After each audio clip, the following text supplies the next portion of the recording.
Bon Franck, maintenant j'aimerais te poser quelques questions, mais sans que tu développes, tu vois, tu ne me fais pas des réponses de 5-10 minutes, mais vraiment, sois bref s'il te plaît. Alors, déjà on est au soleil là, donc on prend une petite cure de vitamine D. Est-ce que tu penses que la vitamine D c'est bon pour la santé et est-ce que c'est bon pour les sportifs? C'est pas bon, c'est excellent. Et je dirais même que beaucoup de sportifs sont carencés en vitamine D. Donc c'est bon pourquoi? Parce que c'est bon pour le système hormonal, notamment la testostérone, c'est bon pour le système immunitaire. En fait, c'est bon pour plein de choses. Et comme je le dis, on est souvent carencé parce que l'hiver, on ne se charge pas. Et maintenant, les gens, très peu de gens passent plus d'une demi-heure dehors, métro, boulot, dodo. Et moi, je m'astreins à 30 minutes minimum d'exposition au soleil par jour. Et l'hiver, dès que je vois un peu de soleil, je me mets au soleil. Si on ne peut pas le faire, prendre des compléments alimentaires. Mais c'est nécessaire et je dirais même indispensable. D'accord, très bien. Est-il vrai que prendre un petit déjeuner est essentiel et important? Faux. C'est pas obligatoire. La preuve, les gens font de jeûnes intermittents. Moi, en l'occurrence, je fais les 16-8, donc je ne mange pas pendant 16 heures et je mange sur une fenêtre de 8 heures. J'ai jamais eu d'hypoglycémie. Des gens qui ont du diabète, ma femme en l'occurrence, fait le jeûne intermittent. Elle n'a jamais fait d'hypo. On a assez de réserves glycogéniques, si on consomme suffisamment de glucides, bien sûr, pour faire du sport sans problème. Moi, je fais du sport à jeun, ainsi de suite. Sauf que si on fait des sports d'endurance ou des sports où ça nécessite plus d'une heure et demie d'activité physique, là, c'est bien quand même de prendre un petit déjeuner. Mais si on fait des efforts de moins d'une heure, aucune obligation. Ça, c'est vraiment un dogme culturel de dire que le petit déjeuner est le repas le plus important de la journée. C'est faux. Ce qui compte, c'est le nombre de calories dans la journée, le bon équilibre protéines, glucides, lipides. S'il y a une bonne répartition avec tout ce qu'il faut en sels, minéraux, vitamines, aucun problème. C'est un dogme. Ok, ça marche, merci. Idéalement, combien de repas un sportif doit-il faire chaque jour? Bon, bien sûr, on ne peut pas comparer un tennisman et un bodybuilder. Donc, on va dire quelqu'un qui, je ne sais pas, un karatéka ou un haltérophile, par exemple. Ouais, c'est pas du tout le même monde, mais bon, on va dire que pour le karatéka, 3 repas peuvent suffire. 3 repas plus une collation, ça veut dire s'il prend un petit déjeuner, le midi et le soir, avec une collation, notamment avant l'entraînement, s'il veut être performant, c'est possible, genre vers 15 heures. Et puis par contre, si c'est un haltérophile ou un culturiste, quelqu'un qui fait de la force, il faut quand même 2 grammes d'œufs par kilo de poids de corps en protéines. Sur 2 repas, 3 repas, c'est compliqué. À raison de 40 grammes par repas, ça fait 120 grammes. S'il fait 80 kilos, c'est léger, il faudrait qu'il en ait au moins 160, 170. Donc on augmente les repas, c'est ce que je fais. Le top, c'est 3 repas solides et 2 voire 3 collations. 2 collations, ça veut dire prendre des protéines, genre de la whey, le matin à 10h et une fois à 15h. Et avant de dormir, de la caséine, parce que c'est à digestion lente. Donc tu vas bénéficier pour anaboliser au maximum pour le lendemain. Voilà. D'accord. Ça dépend, encore une fois, d'objectifs. D'accord, ça marche.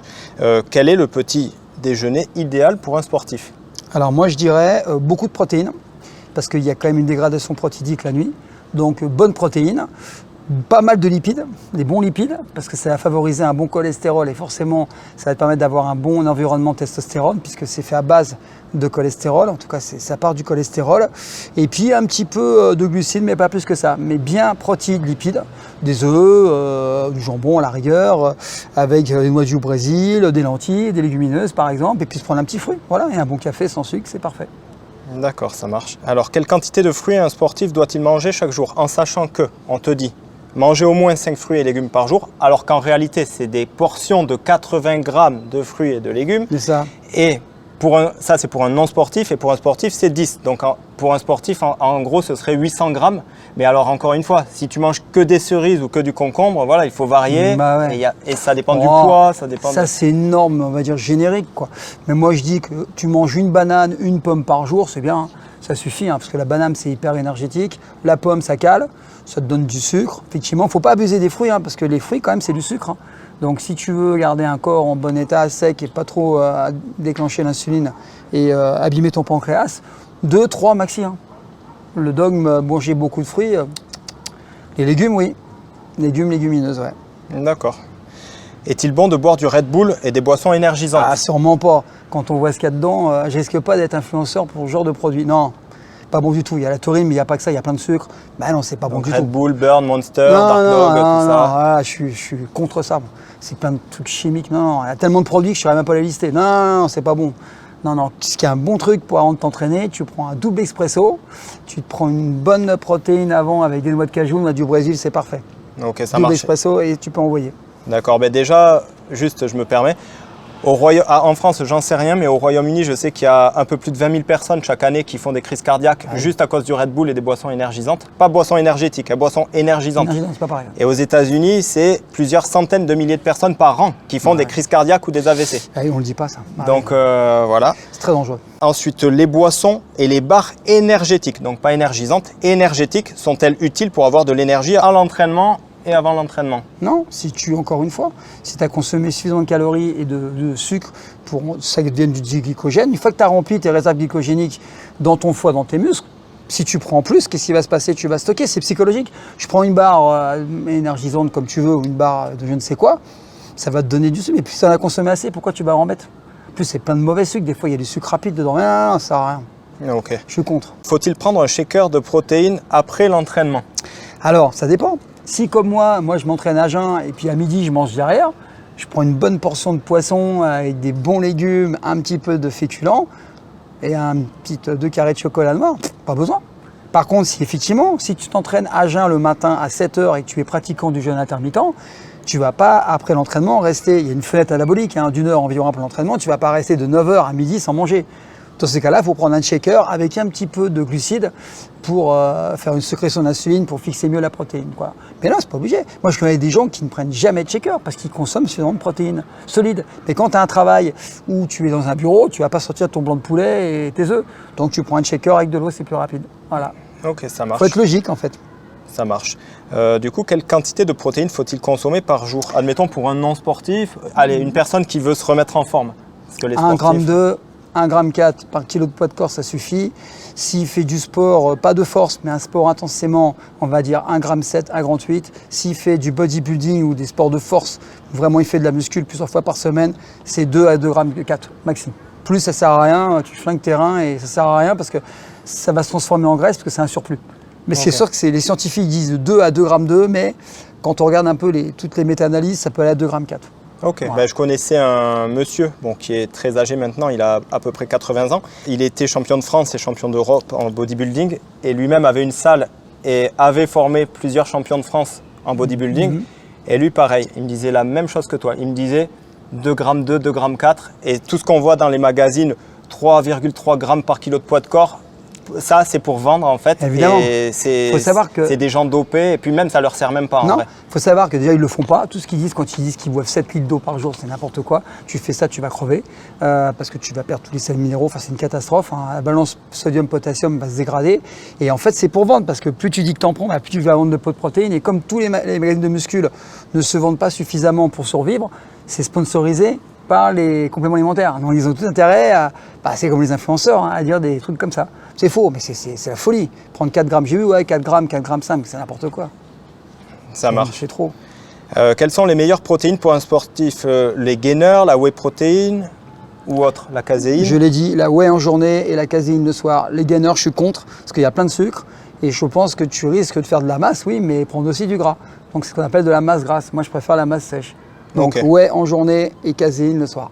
D'accord. Après, quelle alimentation pour brûler rapidement les graisses? Il n'y en a aucune. Juste diminuer un peu les glucides, virer les sucres rapides, et puis consommer 2 à 2,4 g pour la protéine et consommer beaucoup de bons lipides, poisson gras, ainsi de suite, noix de cajou, noix du Brésil. Mettre de l'huile d'olive, moi je mets dans les shakers des fois, l'huile d'olive, une cuillère d'huile dans les shakers. Et c'est très bon, ça se dilue bien. Pourquoi? Parce que ça donne suffisamment d'oméga 3 et de cholestérol pour fabriquer de la testo. Parce que moi, mon truc, pour la muscu, j'ai bien compris que ce n'est pas le programme qui fait le muscle, c'est la façon dont tu vas fixer une fois que tu auras catabolisé, que tu auras cassé tes fibres. Comment tu vas faire pour anaboliser derrière? Et ce qui fait anaboliser, c'est les hormones. DHEA, hormones de croissance et la testostérone. Donc moi, à mon âge, je fais tout pour garder un taux de testo élevé, le plus élevé possible, même s'il est moins élevé qu'un homme de 20 ans. Okay. C'est ça le truc, c'est pas l'entraînement que l'entraînement. Ok, ça marche. Ensuite, comment faire pour perdre le gras en bas du ventre? Ah, très compliqué. Pourquoi? Parce que c'est la partie la plus difficile. En général, il faut descendre à peu près à 8% de gras, ce qui est très peu. En fait, moi, j'ai ma logique. On ne peut ne pas la partager. C'est que je pars du principe que quand tu veux vraiment être sec et avoir vraiment ici le triangle et que tu veux arriver à avoir les abdos du bas, il faut que tu sois en dessous de 10%. Et le problème, c'est que quand tu es en dessous de 10%, tu n'es pas bien. Tu n'es pas bien parce que ce n'est pas physiologiquement naturel. Il faut être entre 10 et 12 pour être bien. Et moi, pour l'avoir fait, parce que j'avais fait une démo à Bercy, j'étais descendu à 7%, j'étais pas bien, j'avais de la tachycardie. C'était un test que j'ai fait. J'étais pas fort, j'étais fragile. Et t'as plus de libido, t'as plus rien, quoi, parce que tu flingues, c'est hormonal. Donc ceux que tu vois strier toute l'année et tout, ils sont pas naturels.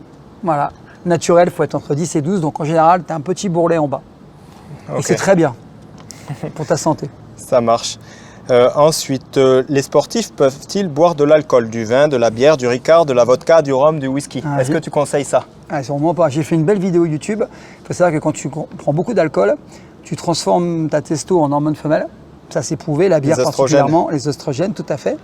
Et ce qui se passe, tu détruis tout son environnement hormonal. Alors c'est pas une bière de temps en temps qui va te tuer, mais si tu en consommes tous les jours, tu as le ventre du buveur de bière qui part en avant.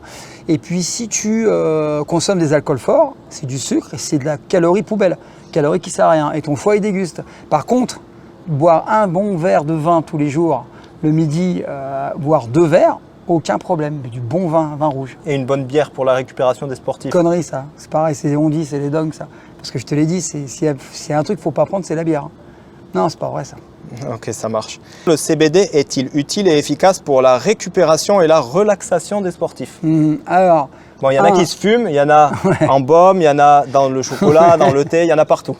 Alors, des fois je dis, j'en sais rien. Et là, je vais te dire, j'en sais rien, joker. Pourquoi? J'en ai jamais consommé.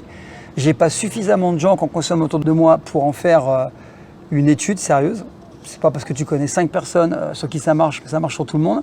Et les études tendent à dire que c'est efficace pour la récupération pour ceux qui ont du mal à dormir. Les études. Sauf que le panel est pas assez large pour moi et c'est pas parce qu'il y a 5 études qui peuvent être payées par les vendeurs de CBD, on est bien d'accord. Les études sont pas toujours objectives et je me dis que je suis pas capable, vu ce que je lis, ce que j'entends, de prendre... J'en sais rien. Il faut attendre 4-5 ans pour voir. Ok, ça marche. Je sais pas. Ça marche. Alors maintenant, on va aller plus loin. Fumer du cannabis peut-il aider un sportif à se détendre et à récupérer ou vaut-il mieux éviter? Sûrement pas, ouais.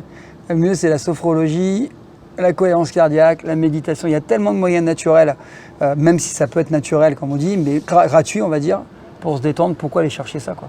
Pourquoi pas faire les choses qui sont à la portée de ta main? Comme respirer, c'est gratuit. S'allonger, c'est gratuit. Se mettre en terrasse, regarder au soleil, ça détend, c'est gratuit. Pourquoi s'emmerder à prendre des produits qui coûtent cher? C'est sûr. Voilà. Ensuite, j'aimerais parler de deux choses. C'est un peu polémique, mais tu as une formation là-dessus. Donc, j'ai 2 questions. Peut-on maigrir sans faire de sport? Et comment maigrir et perdre du poids rapidement sans faire de sport? Alors, on peut maigrir sans faire de sport, tout simplement parce qu'il y a plein de gens qui font du sport qui ne maigrissent pas. Regardez tous les gens qui courent autour de vous, ils font du sport, j'en connais plein, ils font 15 heures de sport par semaine, ils sont toujours aussi gros. Ce qui fait maigrir, c'est une restriction calorique, ça veut dire consommer dans sa vie quotidienne plus de calories qu'on ingère. Comme la balance est négative, on perd du poids. Si on mange plus, on grossit, si on mange moins, on maigrit, c'est mathématique. Cependant, il y a des métabolismes plus ou moins rapides. Donc il y a des gens qui vont maigrir plus vite que d'autres. Alors, ce qui fait grossir, c'est le stress. C'est-à-dire que le stress va t'amener à avoir une addiction, va t'amener à avoir des pulsions pour manger plus. Donc il faut travailler à l'origine, en amont, c'est sur le stress qui va te donner moins envie de manger du sucre. Une fois que tu as fait ça, le sport, là où il peut t'aider, c'est que tu vas prendre du muscle. Le muscle va accélérer ton métabolisme de base, il va brûler des graisses, mine de rien, il va te donner une meilleure silhouette et du coup, ça va te donner une apparence physique qui est beaucoup plus jolie. Mais tu prends un exemple, faire du sport pendant une demi-heure, tu vas consommer 350 calories, tu prends un pain au chocolat, c'est 400 calories. Donc il faut mieux enlever un pain au chocolat, c'est moins compliqué. Donc c'est bien l'alimentation qui te fera maigrir et pas le sport. Ça marche, merci. Et ça, je peux le prouver. D'accord. Alors, autre sujet polémique, je te pose la question et je développe avant que tu répondes.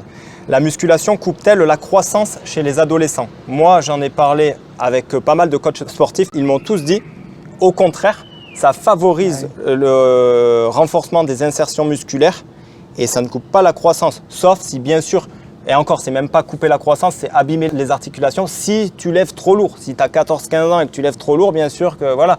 Mais si tu t'entraînes bien, est-ce que, selon toi, un gamin de 14-15 ans qui fait de la muscu, ça va lui couper la croissance? Ils ont raison. J'ai commencé la muscu à 14 ans. Tous mes potes ont commencé la muscu à 14 ans à l'INSEP. Ils font tous entre 1m80 et 1m90. Ça, c'est un dogme. Par contre, prendre des charges lourdes à 13-14 ans, des squats notamment, où tu écrases la colonne vertébrale, où le système musculo-squelettique n'est pas encore fait. On sait très bien qu'au niveau des cartilages, il y a le cartilage de croissance qui n'est encore pas fini, quoi, à 20-21 ans. Bah, évidemment que si tu commences à 14 ans à faire des squats à 150 kg et tout, sauf je connais des gens, encore une fois, qui ont poussé très lourd jeunes, des gens qui ont fait de l'haltéro notamment, qui ont commencé en minime, benjamin minime, pas de problème de croissance. Donc ça prouve que même dans les excès, pas de problème. Par contre, il y en a qui ont des problèmes d'articulation quand ils poussent trop lourd n'importe comment. Mais si tu pousses lourd avec un bon coach, il n'y a pas de problème encore une fois. Des dogmes. Ok, ça marche. Jusqu'à quel âge faut-il faire du sport? Jusqu'à temps que tu meurs. Parce que tu sais pas, donc il faut continuer. Parce que comme tu ne connais pas la date de ta mort, sauf si tu es malade, bah faut continuer parce que c'est un mode de vie. Ça marche. Comment vieillir en bonne santé? Ah, c'est écouter son corps et bouger. Parce que les gens âgés, en général, on leur dit « bouge pas trop, tu vas te faire mal, mange moins, patati, prends pas de risque, tu vas mourir ». Et non, bah non. Au contraire, plus tu vieillis, plus tu as intérêt à bouger tes fesses, mais intelligemment. C'est pas faire des choses trop dynamiques, trop dangereuses pour ton corps. Mais il faut bouger, bien évidemment. Moi, j'ai que des exemples. Tous les gens que j'ai autour de moi qui vieillissent en pleine forme, c'est tous les gens qui sont presque dans le sport excessif, mais petite durée. Parce que dès que tu fais trop, tu catabolises, donc tu flingues ton système testostérone et donc tu vieillis plus vite. D'accord. Là, pareil, je te pose une question et après je développe avant que tu me répondes. Alors, peut-on s'entraîner quand on est blessé ou faut-il seulement changer l'angle et la manière d'entraînement si la blessure n'est pas très intense et ne nécessite pas de tout arrêter? Ou faut-il quand même s'arrêter jusqu'à ce que la douleur parte totalement? Deux choses. Le fameux ancien champion de France et d'Europe de bodybuilding me disait que si c'était une tendinite ou quelque chose de pas très grave, qu'on pouvait parfois continuer à s'entraîner mais en changeant l'angle. Mais surtout, pas en forçant comme un taré. Voilà. Et puis, autre chose, le Major Gérald se plaignait de douleurs tendineuses, donc il avait des tendinites. Et Christophe Cario lui a donné des conseils, donc on le voit dans une vidéo. Et il prend, alors je crois qu'il y a peptides de collagène et d'autres choses, je crois qu'il y a 3 ou 4 compléments alimentaires. Et le Major Gérald dit que de toute façon, il ne peut pas s'arrêter de s'entraîner totalement. Mais malgré tout, il a eu une amélioration sur l'intensité des douleurs, donc il a moins mal. Même mon frère qui avait des tendinites a testé donc les produits conseillés et pourtant il n'a pas arrêté de faire ce qui lui a causé les tendinites, mais déjà même au bout d'une semaine, il avait déjà moins mal. Donc selon toi, si tu as bien sûr si c'est grave, tu es obligé de t'arrêter. Mais si c'est pas très grave, est-ce qu'on peut continuer selon toi? Bien sûr, mais ils ont répondu, c'est évident. Déjà, il faut savoir pourquoi tu as la tendinite, c'est souvent lié à un mauvais mouvement, une mauvaise position, une mauvaise trajectoire ou un mouvement qui ne te convient pas. Donc tu commences par virer le mouvement, tu regardes ta position, tu étudies, donc ça c'est la biomécanique. Ensuite, si tu n'as pas les compléments alimentaires qu'il faut, notamment tu manques d'oméga 3, de collagène, ça peut être le cas. Et puis troisièmement, bien sûr que tu changes l'axe. Par exemple, moi je connais des mecs qui ont des tendinites quand ils font du développé incliné avec une barre et qui n'ont plus la tendinite, plus de douleur avec les haltères. Pourquoi? Parce qu'il y a plus de mobilité et ils vont chercher un angle qui leur convient. Et la meilleure chose pour moi, c'est connaître son corps. C'est que tu te dis la douleur c'est une alarme. Donc si tu as une douleur, c'est que c'est pas bon. Par contre, si tu vois dans le même mouvement que tu n'as plus de douleur de cette manière-là, bah, tu fais cette manière-là, c'est que l'autre ne te convient pas. C'est l'adaptabilité. Ça s'appelle l'intelligence. Ça marche. D'ailleurs, tu sais, il y a beaucoup de gens qui se plaignent de douleurs au coude et au poignet quand ils font du curl avec une barre droite. Mais quand ils passent au même exercice mais avec une barre EZ, ils n'ont plus mal. Bah, moi, je travaille qu'à la barre EZ. Surtout quand tu as des valgus, quand tu as des coudes, tu as les bras qui partent de l'extérieur. Bien sûr, moi je connais plein de mecs. Moi je ne travaille qu'à la barre EZ. Parce que si je fais trop longtemps de la barre droite, j'ai mal. Au même temps que quand je fais les tractions, si je fais les tractions avec cette position, il y a supination, pronation, avec les paumes vers moi, si c'est une barre droite, j'ai vite mal là. Par contre, si j'ai la barre un peu moyenne prise marteau, c'est entre neutre. Et là, c'est impeccable, j'ai plus mal. Il suffit que je varie de 2 cm. Donc qu'est-ce que je fais? Bah, j'évite là où ça me fait mal. Parce que là où ça me fait mal, c'est qu'il y a une alarme. Et s'il y a une alarme, c'est que ça ne va pas. Il faut écouter son corps. Ok, ça marche. Alors là, pareil, je te pose une question, je développe et après, je te laisse répondre. Alors, le soja augmente-t-il le taux d'œstrogène et réduit-il la fertilité? Alors ça, il y a plein de gens qui disent ça. Pourtant, j'ai fait, on est en 2022, j'avais fait ces recherches-là en 2009-2010. Je n'avais rien trouvé en ce sens. La seule chose que j'ai trouvée, c'était un article en anglais d'une étude américaine financée par des industriels de la viande qui disait que le soja, la consommation de soja réduisait la fertilité et augmentait le taux d'œstrogène. Mais je me suis renseigné plus loin. En réalité, le soja n'augmente pas le taux d'œstrogène, il augmente le taux de phytoœstrogène, mais les phytoœstrogènes sont entre 100 et 1000 fois moins intenses que les œstrogènes. Donc en fait, je repose la question, le soja, selon toi, ou factuellement parlant, pas que selon toi, augmente-t-il le taux d'œstrogène et réduit-il la fertilité? Il y a énormément de controverses là-dessus. Moi, j'en prends pas par précaution. Je pars du principe que quand il y a discussion sur un truc, c'est que c'est pas fiable. Si 100% des gens t'ont dit, faut pas prendre. 100% sur des années, tu prends. Quand il y a trop de controverses, c'est qu'il y a de la vérité d'un côté et de l'autre.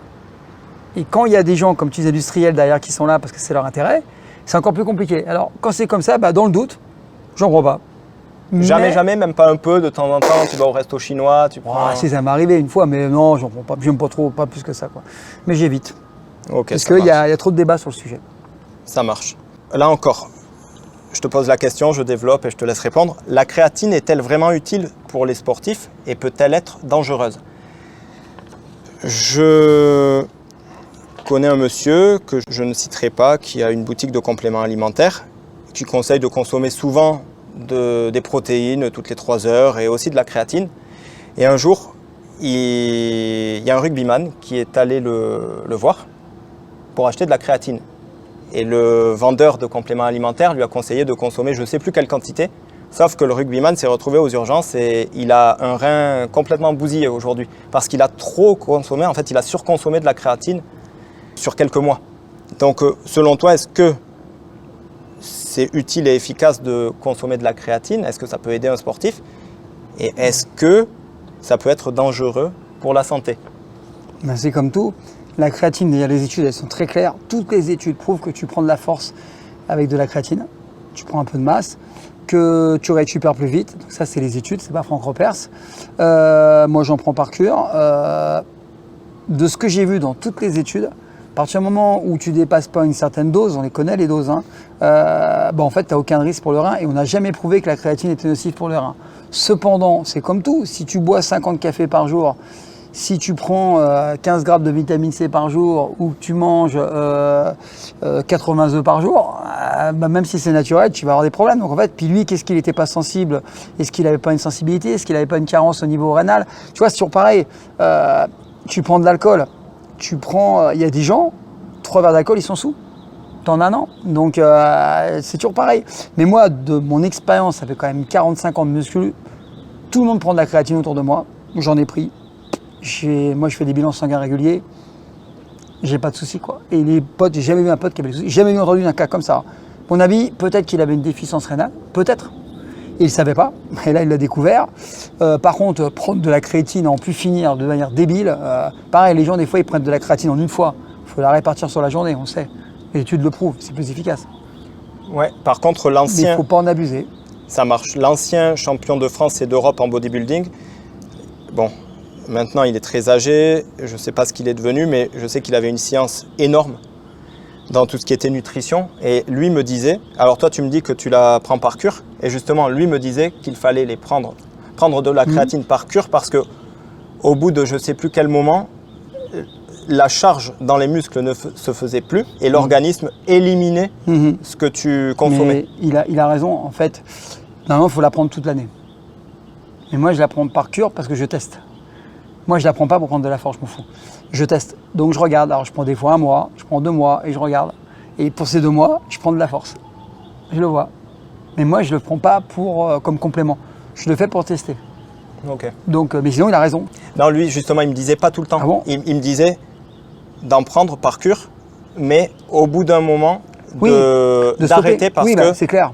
Ton corps, une fois qu'il en avait trop stocké, il éliminait le reste et il l'assimilait plus. De toute façon, c'est comme tout. C'est ce que je t'ai dit, quand tu fais toujours pareil, le corps, il s'habitue et il ne réagit pas. C'est pour ça que moi, je fais des cures, mais je sais qu'on peut en prendre toute l'année. Oui, il y en a qui le conseillent. Oui, et puis ils ont des résultats, voilà. Mais après, moi, je ne suis pas suffisamment calé. Mais moi, je le fais par cure et je le vois, au bout d'1 mois, faut 1 mois, ça commence à réagir. Mais c'est pas non plus des anabolisants, c'est pas spectaculaire. C'est sûr. Ensuite, prendre de la carnitine est-il efficace pour perdre du poids? Et faut-il faire attention aux brûleurs de graisse ou est-ce sans danger? Alors, carnitine, moi j'ai déjà essayé, ça m'a rien fait. J'ai des potes qui essayent, ils me disent qu'ils transpirent un peu plus. Je pense que ça agit surtout si tu fais des sports d'endurance, mais j'ai pas vu d'effet spectaculaire. Par contre, il y en a qui disent que oui, moi, à mon expérience, même autour de moi, je vois pas de cas exceptionnels. Les brûleurs de graisse, je suis contre. Beaucoup de caféine, beaucoup de guarana, beaucoup de ci, beaucoup de ça. Des fois, il y a des cochonneries dedans. Et encore une fois, tu accélères le métabolisme, oui, mais sous quel prix sur le plan cardiovasculaire? Tu as des brûleurs de graisse qui sont très très nocifs, hein, on le sait. Alors oui, pour un bon brûleur de graisse, mais encore une fois, tu prends 2 bons expressos, des doubles expressos, comme je fais souvent, comme tu m'as vu ce midi. Et puis, tu prends un peu de guarana, et puis voilà, c'est bon, quoi. Moi, je suis pas trop chimique, je suis pas trop des trucs comme ça, moi. Ok, ça marche. Ensuite, est-ce que la consommation de collagène ou de chondroïtine et de glucosamine est utile pour protéger ou réparer les tendons et les articulations? Ouais, moi, je pense que c'est utile. D'ailleurs, il y a un article qui a été écrit par, je crois que c'est Christophe Fiario. Top, excellente qualité, bien sûr, évident. Surtout quand tu prends de l'âge. Ok. Évident. Ça marche, merci. Ensuite, les acides aminés sont-ils un bon complément alimentaire ou est-ce inutile d'en consommer? Toujours pareil, si tu t'entraînes à jeun, c'est bien d'en prendre avant. D'accord, parce que tu es quand même à jeun, hein, ça évite la dégradation musculaire. Si tu as suffisamment de protéines dans la journée, donc 2 grammes 2 par kilo de poids de corps, tu as besoin, ils sont dedans. Tu n'as pas besoin, tu te surcharges inutilement, tu dépenses de l'argent inutilement. Par contre, si tu ne consommes pas de checker ou que tu n'as pas assez de protéines dans la journée, tu as 1 gramme 2, 1 gramme 3, bah, tu as intérêt à en prendre. Mais surtout utile pour les gens qui s'entraînent à jeun, qui font le jeûne intermittent, parce que du coup, ils n'ont rien dans le bide avant de s'entraîner et d'avoir un peu de 5 grammes à 10 grammes de BCAA, c'est pas mal, quoi. Ok, ça marche. Ensuite, se supplémenter en glutamine est-il utile? Ah oui, pour la digestion, bah oui, oui, très bon. Glutamine, très bien. Ouais. Ok. Et ensuite, les probiotiques sont-ils bons pour la santé et pour la digestion? Évidemment, d'avoir un bon environnement microbiote, bah, c'est le deuxième cerveau, hein. Donc c'est bien de manger correctement, mais si tu assimiles mal, ça sert à rien. Si tu manges 1 kg de poulet par jour et puis que tu en assimiles que 100 grammes, ça sert à rien. Il faut mieux en prendre que 500 et assimiler 400. Donc bon microbiote, bonne santé mentale, on le sait, ça évite les dépressions, bonne santé physique. Moi, je prends régulièrement des probiotiques, quoi. Hyper important, garder un bon microbiote. Ok, ça marche. Merci beaucoup pour tout ça.